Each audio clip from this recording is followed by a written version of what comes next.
Romantic. ఇదే కష్టం. అమ్మో నేను చచ్చిపోతే నువ్వు ఏడుస్తావో లేదో తెలియదు కానీ నువ్వు ఏడిస్తే నేను ఖచ్చితంగా చచ్చిపోతా.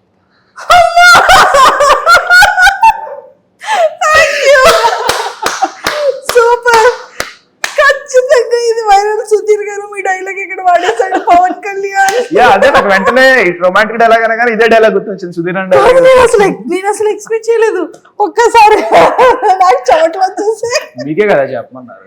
Yes thank you so much. So చాలా చాలా బాగుంది. అండ్ సైకో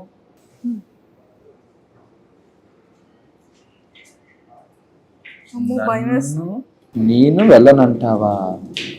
నన్ను బిగ్ బాస్ హౌస్కి వెళ్ళనంటావా? నన్ను పంపించనంటావా? చెప్తా. వద్దు, బిగ్ బాస్ హౌస్ కి అర్జెంట్ గా ఓట్లేసి పంపించేయండి.